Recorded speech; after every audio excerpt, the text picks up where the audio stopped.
ဒါကြောင့်မို့တတိထားရတယ်ကိုယ်နဲ့မဆိုင်တာဆိုရင်မဝေဖန်မိဖို့မပြောမိဖို့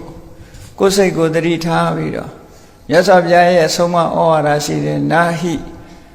နပရိတံဝီလောမာနိနပရိတံကတကတံနဲ့သူတစ်ပါးရဲ့မသိမလျော်တဲ့ကိစ္စတွေဝေဖန်မနေနဲ့နော်နပရိတံဝီလောမာနိဆိုမလျော်ညီတဲ့ကိစ္စတွေမဝေဖန်နဲ့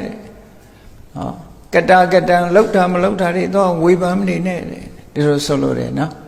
ဝေဖန်ပြီးပြောလိုက်မယ်ဆိုရင်ကိုယ်မှအကုသိုလ်ဖြစ်သွားနိုင်တယ်လို့ဒီလိုဆိုတာနပရိတံဝီလောမာနိနပရိတံကတကတံအတ္တနောဝအဝိခယကိုယ့်ကိုယ်ပဲချီလူတွေကသူများဝေဖန်လိုက်တယ်ဆိုရင်အော်သူများဝေဖန်တဲ့စိတ်ကိုတော့ကောင်းတဲ့စိတ်လို့သွားထင်နေတာအဲ့ဒါကမကောင်းတဲ့စိတ်ဖြစ်သွားတယ်ဒါလေးကိုသတိထားဖို့လိုတယ်နော်အကုသိုလ်ဆိုတာလွယ်လွယ်လေးနဲ့ဖြစ်တယ်ကြည့်မချီးမွမ်းတဲ့လူကိုချီးမွမ်းရင်လည်းအကုသိုလ်ပဲချီးမွမ်းတဲ့လူကိုကဲ့ရဲ့ရင်လည်းအကုသိုလ်ပဲဒီနှစ်ခုက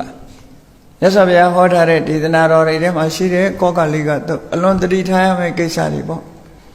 မချီးမွမ်းတဲ့လူသွားချီးမွမ်းရင်လည်းအကုသိုလ်ဖြစ်တယ်ချီးမွမ်းတဲ့လူကိုသွားကဲ့ရဲ့မိရင်လည်းအကုသိုလ်ဖြစ်တယ်လို့ဒီလို